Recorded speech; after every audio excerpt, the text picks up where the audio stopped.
The 21st century marks a new, perilous era for space explorers, which may see mankind enter deep space for the first time. Well, we're risk-taking people. We always have been. The history of humanity is to take risks and open up new frontiers. Hurtling through the universe, rocketing toward terrifying dangers. Good heavens, we're heading right into it. This could destroy us.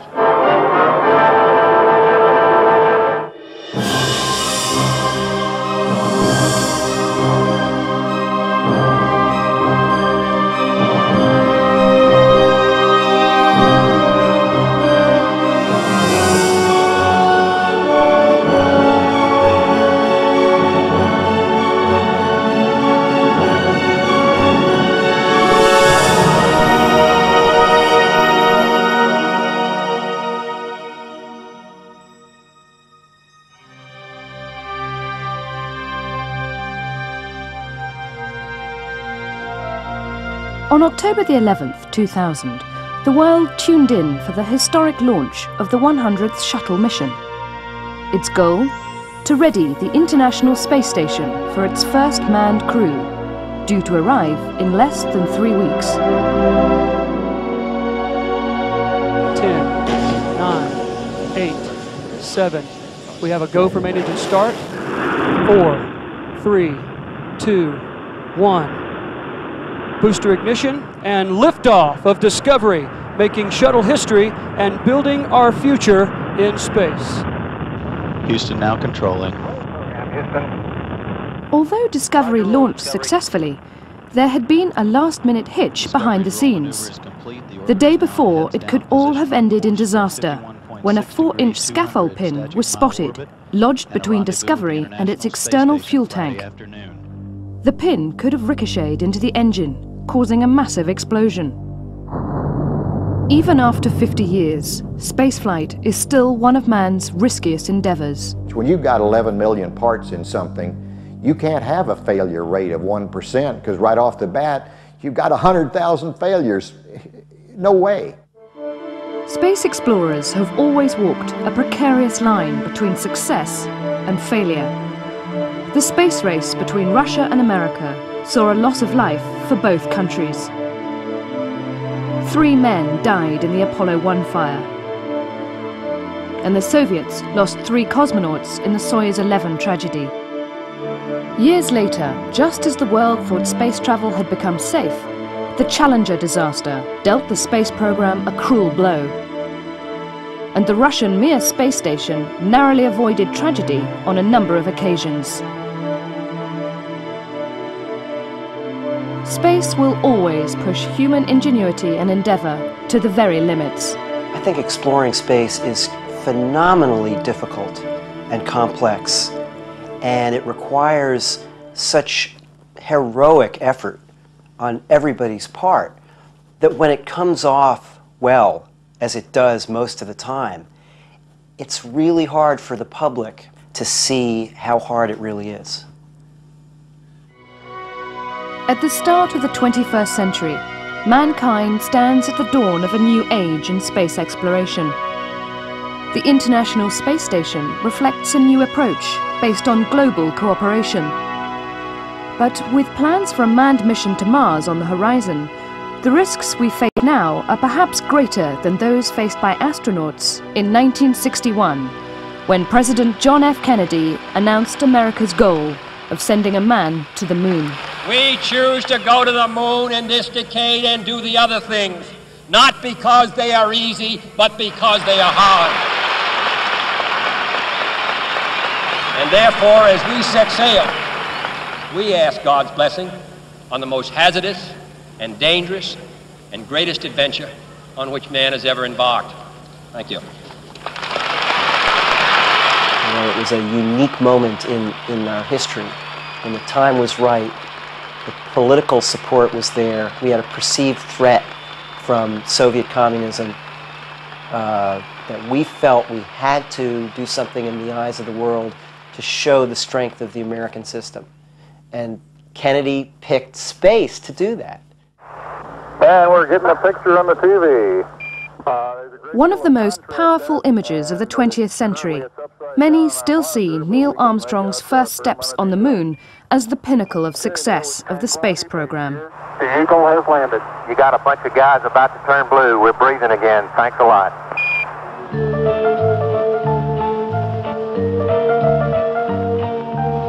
The Sea of Tranquility, Hadley Rill, Taurus Littoral.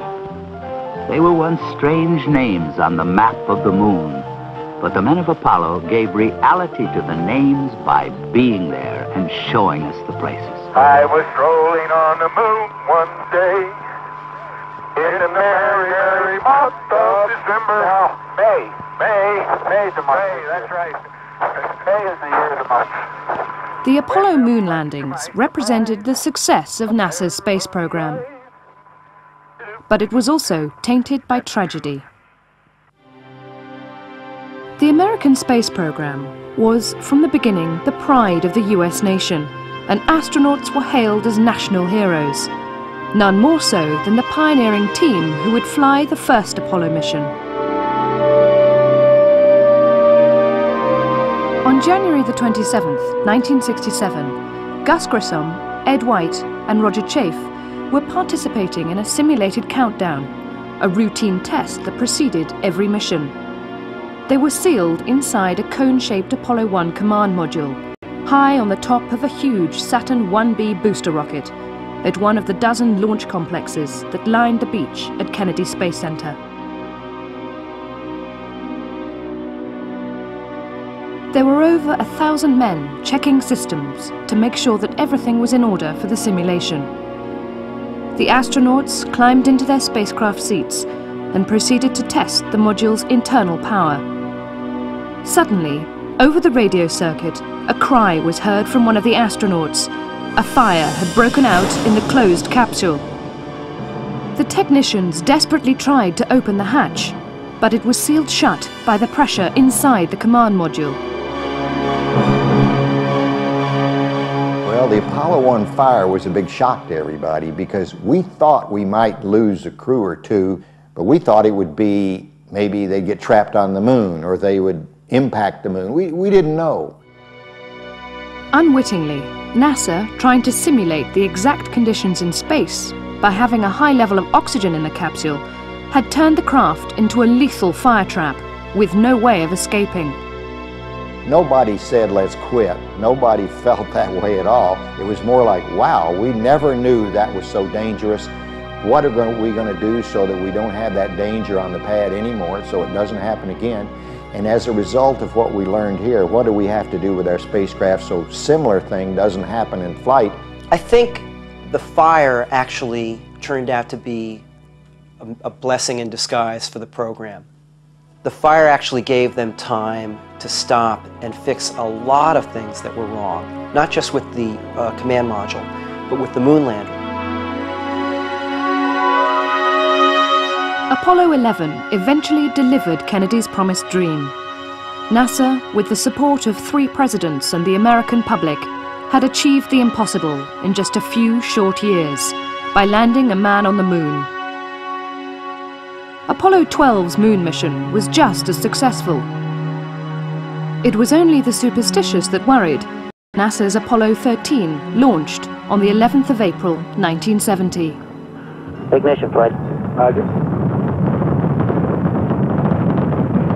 Roger. Clock start, flight. Roger. Let's just go, all engines. Roger. Okay, Fido, how's it look? Looks good here, flight. Good agreement. Okay, Booster, how do you look? S1C looks good, flight. Okay, Capcom, we go you on the ground. Capcom. Yeah, really. On board was Jim Lovell, who in Apollo 8 had been part of the first crew to orbit the moon. With him on this mission was Jack Swigert and Fred Hayes. Okay, Fido. We're go, flight. Looks good here. Guys, does it Good, flight. Okay, Econ. Fred Hayes was the lunar module pilot for this mission and would follow Commander Lovell onto the moon's surface. Through max fuel, we go, flight. Roger, Booster. And go for staging, Capcom. Apollo 13 was to be the third landing mission in the series. The landing spot was in an area named Frau Maro. And the reason that area was chosen is up to the north is the Imbrium Basin. It's, for those that can see a face in the moon, it would be the left eye. All was going well for man's third trip to the moon, until the third day of the mission. We were nearing the end of that workday. It staged a television show, which was seen in Mission Control, and we're fixing to put things away that we had taken out for show and tell, and then get ready and go to bed for the evening. This is the crew of Apollo 13, wishing everybody there a nice evening, and we're just about ready to close out our inspection of Aquarius and get back for a pleasant evening at Odyssey. Good night. With public interest waning, none of the TV networks broadcast Apollo 13's transmission. They were about to miss one of the most dramatic moments of America's space program. 13, we've got one more item for you when you get a chance. We'd like it to stir up your cryo tanks. Okay, stand by. Jack Swigert activated fans to stir the tanks of liquid hydrogen and oxygen, a standard procedure during the flight. A few seconds later, there was a loud bang, and the master alarms rang in the astronauts' headsets.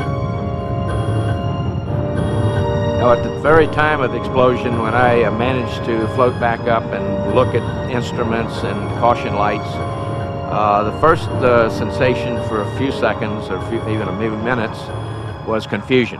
Okay, Houston, we've had a problem. This is Houston. Say again, please. Yes, Houston, we've had a problem. We've had a main B bus undervolt. Roger, main B undervolt. Okay, stand by, 13. We're looking at it. The NASA technicians could not believe what their screens were showing. Apollo 13 was rapidly losing power. We may have had an instrumentation problem, flight. Roger. And we had a pretty large bang associated with the caution and warning there. Yeah, that's because of the AC. And it looks to me, looking out the hatch, that we are venting something. We are venting something out into space. As Lovell saw a stream of gas coming from the Odyssey's side, it became clear that they had lost 2 liquid oxygen tanks and the fuel cell. At that moment, though, I knew it was an abort. We had lost the mission. So there was just a sick feeling in the pit of my stomach, because we'd obviously done a lot of work leading toward this flight, a lot of training, and here it was all gone.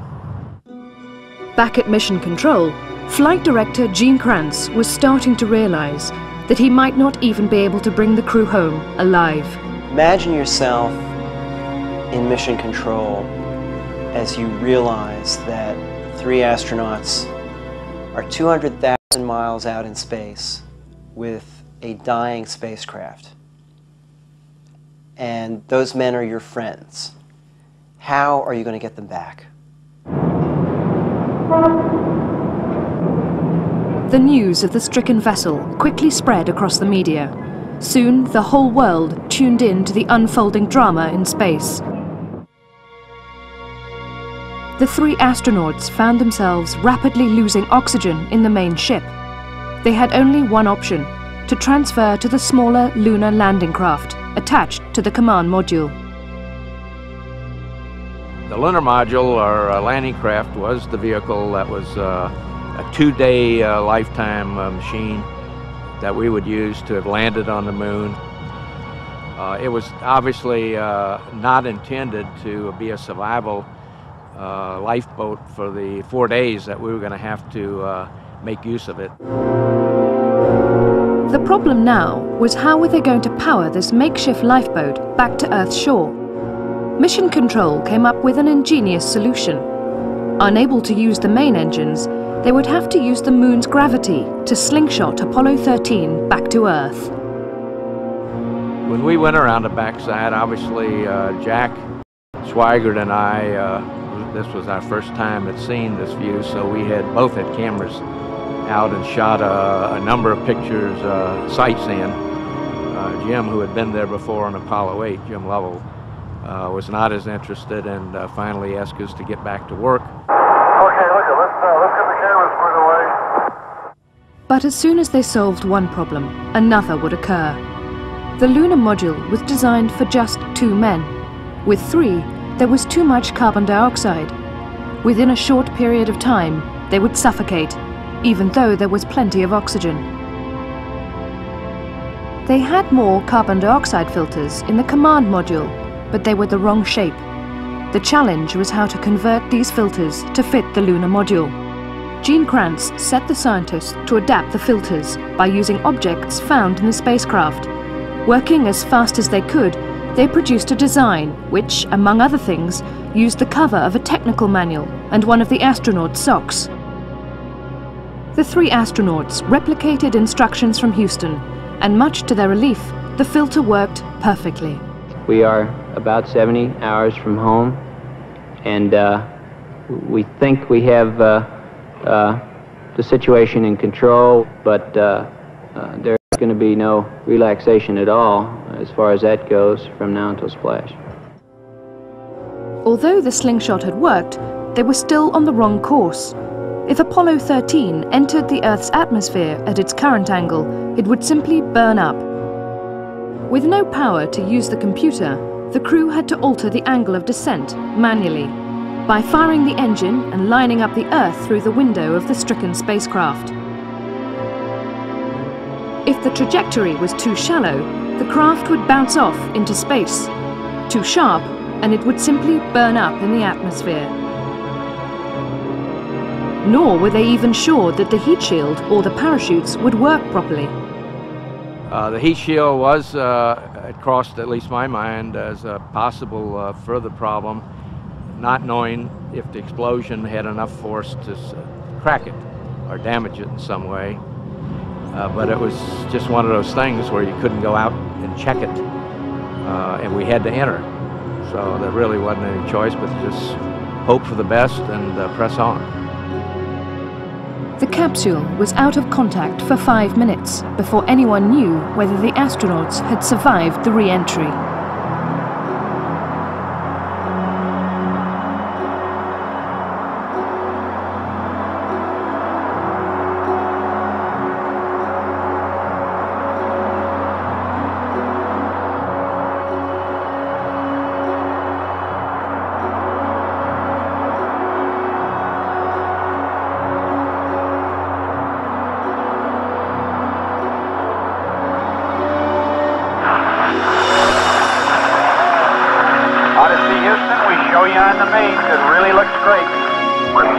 The feeling at entry really was culminated when the main chutes come out. In the case of a capsule and a water landing, when you can look out the window and you're looking directly at them and you can see the main chutes deployed, you know then you sort of have it made. The splashdown might be a little hard, but generally you're going to be safe and recovered.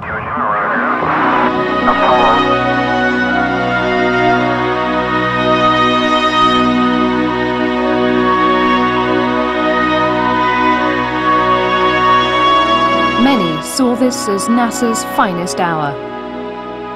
It's much easier to do the thing that you've trained to do than it is to suddenly start doing things that you just maybe tried out 1 or 2 times.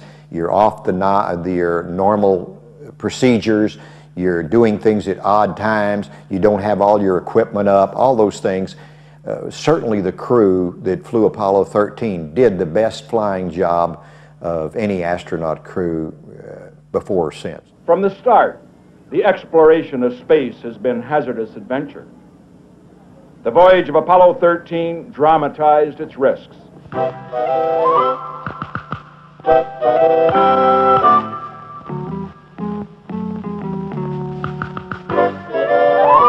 Another 4 moon missions would go off without any accidents.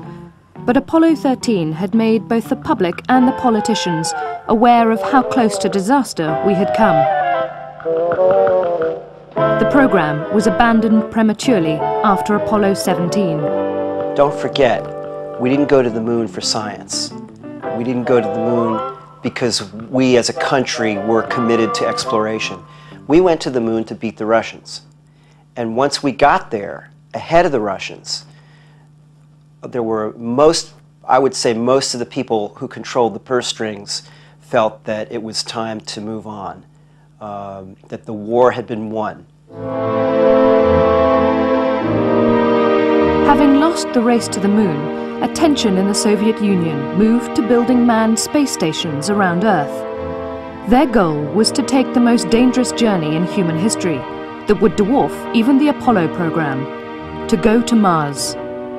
So they began to build space stations as the first staging post. The first space station, Salyut 1, was launched in 1971. After a previously failed attempt, the crew of Soyuz 11 managed to board the station in June the same year. The cosmonauts then successfully completed a record-breaking 24-day mission in space.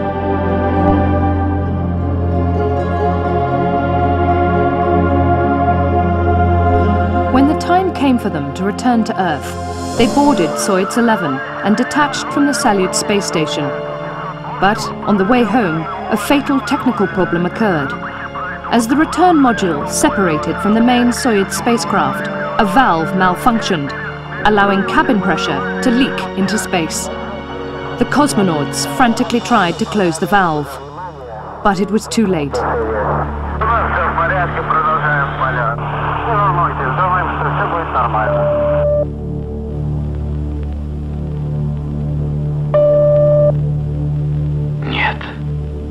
The capsule landed successfully, but inside, all 3 cosmonauts were dead.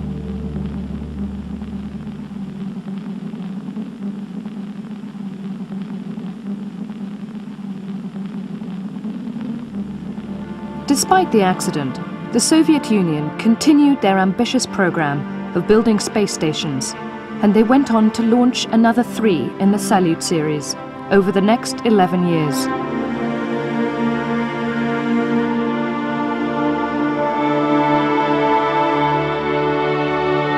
America also launched a space station. Skylab was an American research laboratory launched in 1973, but it was only to be temporary. The Americans were to choose another strategy for doing research in space. Since 1967, they had been planning a new type of reusable spacecraft that would be used for both scientific and commercial purposes. NASA hoped it would make space travel something that was both safe and economical. 12th of April, 1981. After over 10 years in development, the world's first reusable space vehicle was launched to great celebration from the Kennedy Space Center, Florida. The NASA Space Shuttle is the most complex vehicle ever built, with more than 2.5 million parts. Most of the shuttle missions were about releasing satellites and conducting experiments. It appeared to be as safe as commercial air travel, and in time, public interest in the program began to wane. So NASA came up with a great public relations exercise to revive public interest. Ronald Reagan announced to the world that NASA were going to send the first civilian into space, an ordinary schoolteacher. Up here? All the shirts and the jackets and we need the jackets zipped, or you want to leave them? Why don't we zip them up? From thousands of candidates, they eventually narrowed it down to one teacher from New Hampshire, Christa McAuliffe. I know where I was looking on that one. Christa had a sparkling personality. She was vivacious, curious. She involved her students in all kinds of activities. She took them often on field trips, and this was going to be her ultimate field trip to go into space. Christa McAuliffe's mother, Grace Corrigan, was, like the rest of her family, delighted that her daughter had been chosen as the teacher in space. The risks of such a mission were pushed to the back of her mind. Christa became involved in the Teacher in Space program when they were down in Washington for a social studies convention. The applications were out, and she brought one home, showed it to her husband, and he read it, and he said, "Go for it, Christa, this is tailored for you." The Teacher in Space was supposed to be the start of a civilian space program. NASA also planned to send other civilians on later missions. Commander Dick Scobie sitting beside pilot Mike Smith in front of the traditional cake featuring Halley's Comet and an apple for the teacher. At the time of the Challenger flight, NASA was trying to open up space to people who were not astronauts. the teacher in space was to be followed by a journalist in space and maybe an artist in space. So I think there was a perception that, okay, we finally got to the point where space flight is something that ordinary people are going to get to experience. At this time, I'd like to introduce you to perhaps the person you came to see, and that's Krista McAuliffe, our payload specialist, teacher in space. Well, I am so excited to be here. We watched Columbia go over the Houston area this morning, and that was a thrill. I don't think any teacher has ever been more ready to have 2 lessons in my life. I've been preparing these since September, and I just hope everybody tunes in on day 4 now to watch the teacher teaching from space.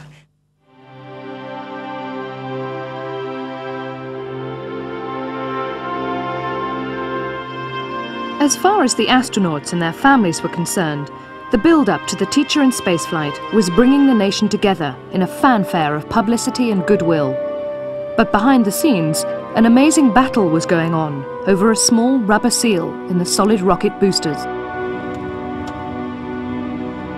Roger Beaujolais was the engineering inspector for the contractor Morton Thiokol, the company that designed the solid rocket boosters.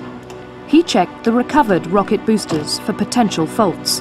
Actually, I went to work for Thiokol in 1980, and I found out that the joints weren't functioning properly about a year later.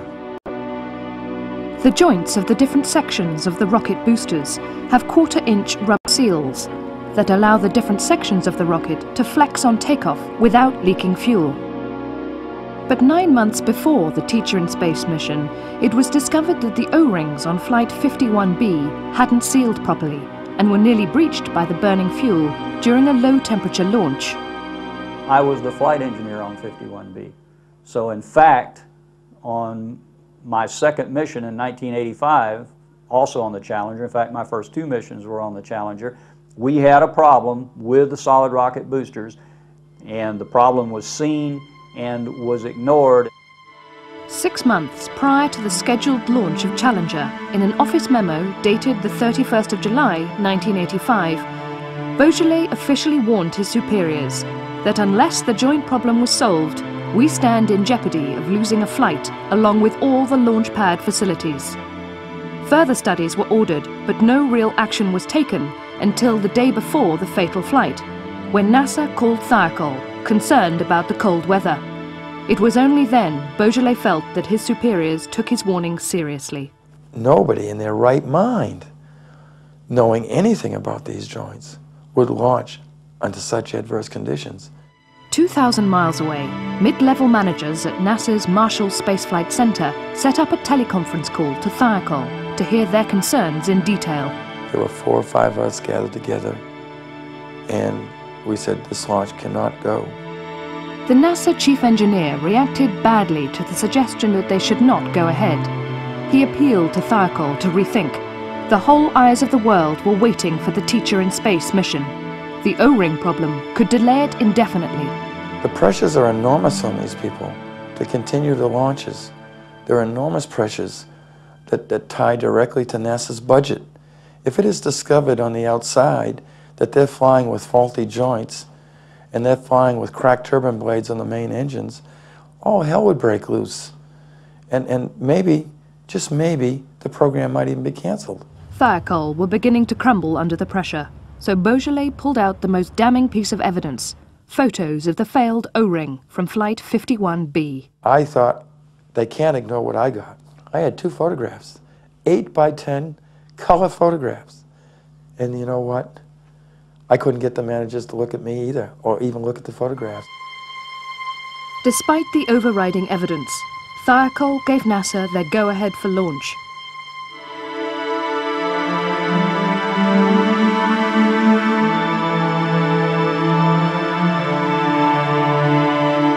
On the morning of the launch, the weather worsened.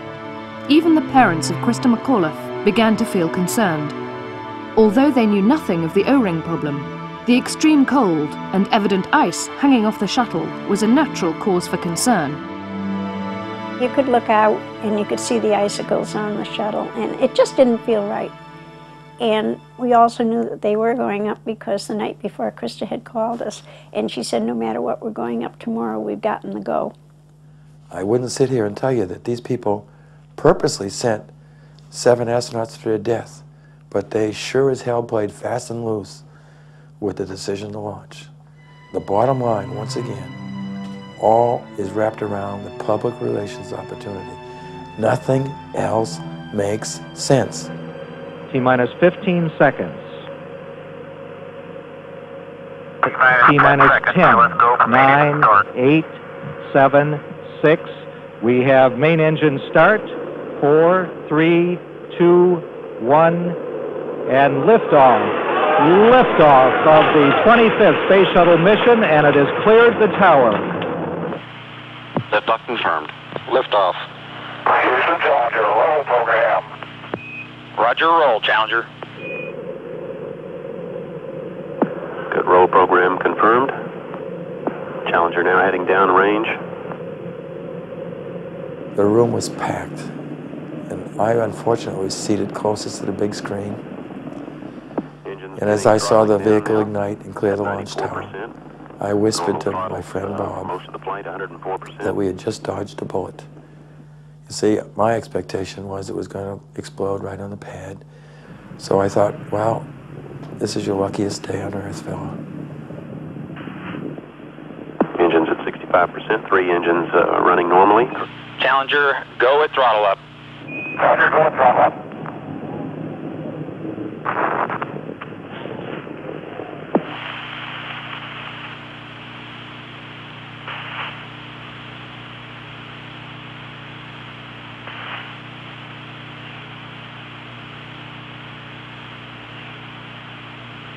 Flight Fido. Go ahead. RSO reports vehicle exploded. Copy. Okay, everybody, stay off the telephones. Make sure you maintain all your data. Start pulling it together.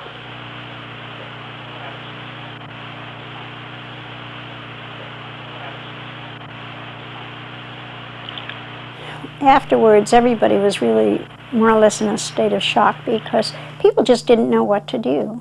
They weren't really prepared for anything like that, and we had no answers. We had no answers for a long, long time because there weren't any. June Scobie, the wife of the commander of the mission, Dick Scobie, felt a huge amount of guilt about the tragedy. As a teacher herself, she was very supportive of Krista and NASA's attempt to send a teacher into space. I had encouraged the teachers to fly in space. I'd worked with them. I'd worked with Krista. So you can imagine I had tremendous guilt having encouraged all of this opportunity, having encouraged classroom teachers around the country, in fact around the world, to have their monitors on, to involve the youngsters in this mission. I had encouraged so much and I felt such responsibility. The guilt was overwhelming.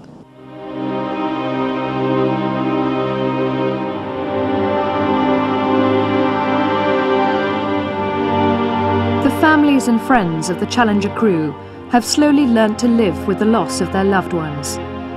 They have set up Challenger Centres, worldwide educational facilities through which the Teacher in Space program can continue.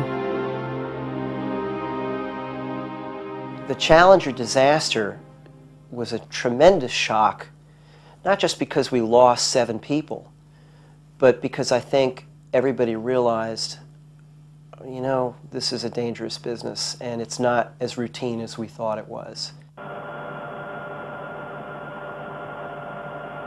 I can't say that the revelation of the O-ring problems and the fact that they were known even before Challenger made me angry.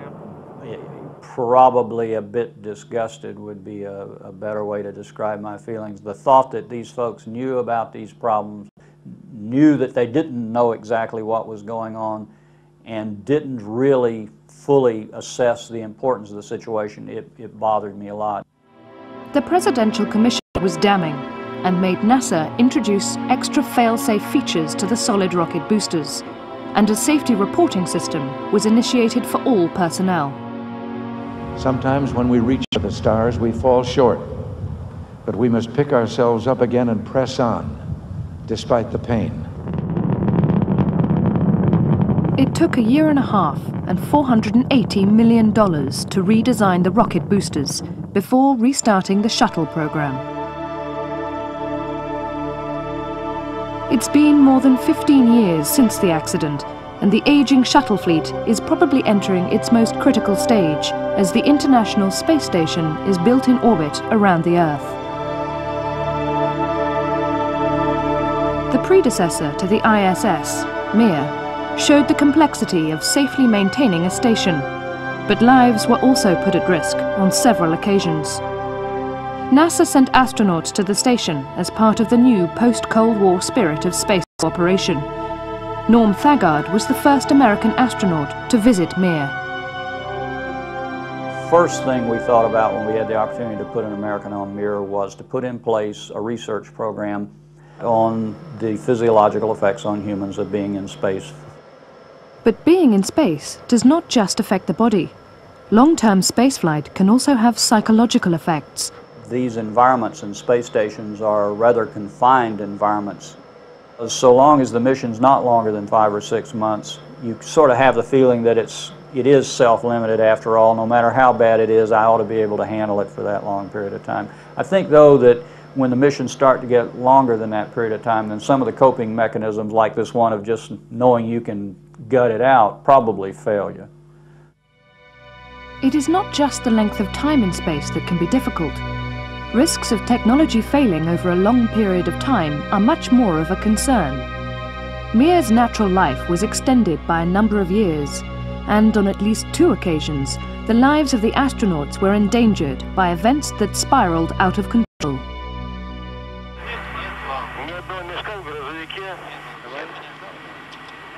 In June of 1997, an unmanned cargo ship collided with Mir, causing extensive damage to the space station and solar panels. Just 4 months earlier, a fire broke out and the crew almost had to abandon the station. It would be hard to say which were the worst of the two. The fact is, either one of them potentially could have caused injury or even death to one of the folks on board at the time. In 1998, NASA took its last astronaut off Mir, judging it to be too risky to maintain an American presence on the accident-prone station. By now, the Russians had abandoned their plans to use Mir as a staging post to Mars. Its days were numbered as the lack of funding and technical problems mounted up. The International Space Station Alpha has built on the experiences of the US and Russian space stations. The hope is that Mir's problems won't be encountered on this space station. Mir was an invaluable experience not only in long-term spaceflight and learning of the peculiar hazards and needs of long-term space travelers, which we in the United States did not have, but also in terms of working with international partners. Because of their space station expertise, the Russians designed and built Zvezda, the initial living quarters of the International Space Station. However, the module was launched 2 years late, putting pressure on the shuttle program to deliver the remaining components as quickly as possible. The risk of something going wrong is high. The number of shuttle launches, estimated at around 8 to 10 a year, will put an enormous strain on the financial and technological resources of NASA.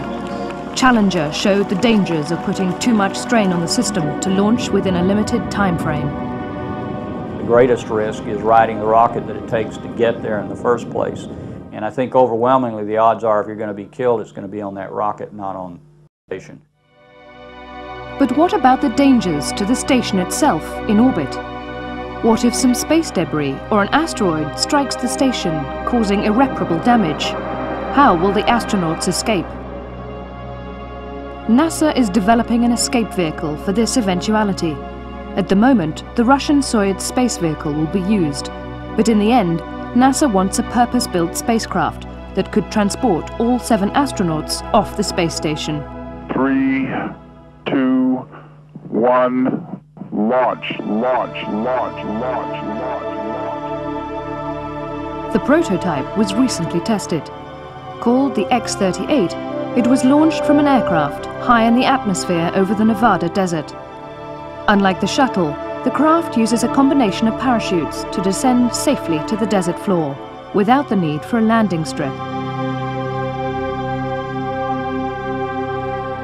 The most likely thing is not really injury or death of a crew member, but having to abandon the station. And if you have to do that, it's just like you have to abandon a sinking ocean liner. You go get a lifeboat and you cast off, and then you go to safety, which in this case would be to deorbit and come back home to Earth.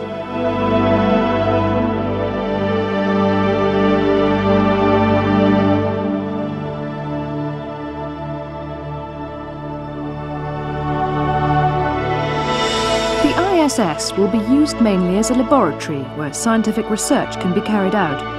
But eventually, NASA hopes to explore other planets of the solar system with manned expeditions. The ISS could be a staging post for a manned mission to Mars. I think without a doubt the long-term plan for NASA is to send people to Mars and the other parts of the solar system that are interesting.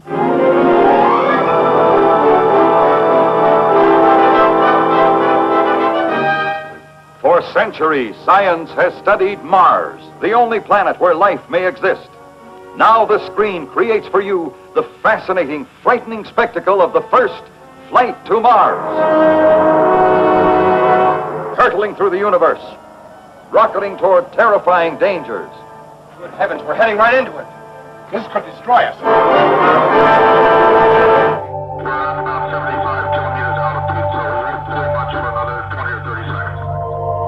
NASA has been exploring Mars with unmanned probes for years. The Mars Pathfinder mission of 1997 had proved highly successful and represented NASA's new motto of faster, better, cheaper. However, in 1999, this phrase came back to haunt them when the agency lost both the Mars Polar Lander and Mars Climate Orbiter, an embarrassing setback for the program.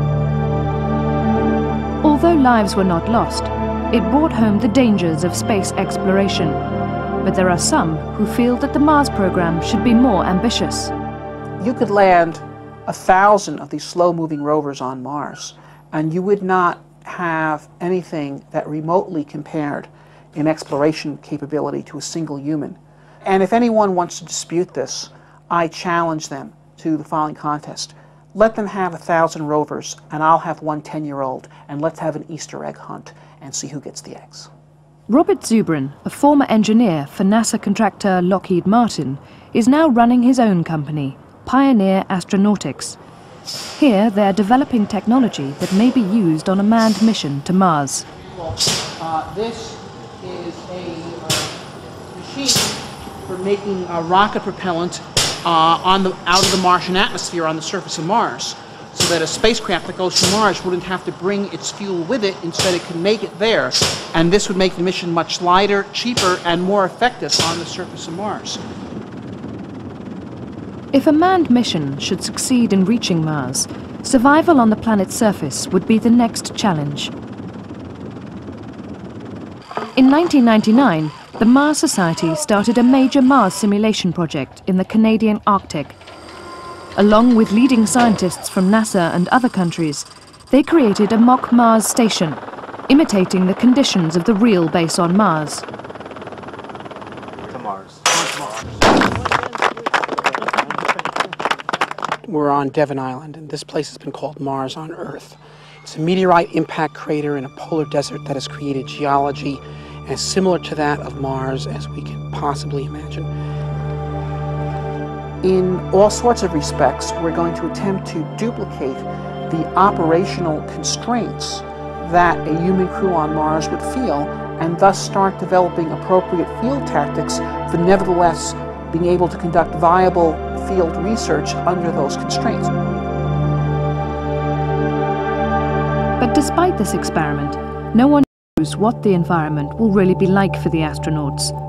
The Martian environment may look benign in the famous images taken by the Mars Pathfinder, but NASA is under no illusion as to the potential dangers to the astronauts. We don't understand the environments on Mars well enough to safely engage humans.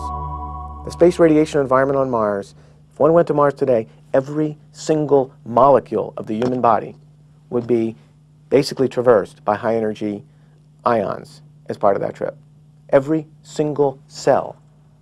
Now, we've never seen that in our experience in spaceflight. What are the consequences? We don't know. There is much we don't know about the Martian environment, and opinions are divided over how close we really are to a manned mission to Mars. Mars is more than 1,000 times farther from Earth than the Moon. Getting to Mars involves space voyages and space voyage experience that is not within our frame of reference right now. Although we successfully reached the Moon 30 years ago without mishap, we have also seen that space travel can go wrong in our own atmosphere, let alone the far reaches of the solar system. Why? What do they hope to gain other than public relations? They can do everything they want with sophisticated, highly mechanized equipment. How can they even be thinking about risking the lives of human beings? During the time of the Apollo moon landings, there was huge political and public support of the space program.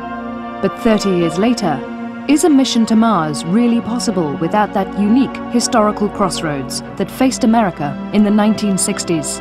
We're much closer today to being able to send humans to Mars than we were to being able to send humans to the moon in 1961 when Kennedy started the moon program. We can have people on Mars by 2008. It's just a question of will.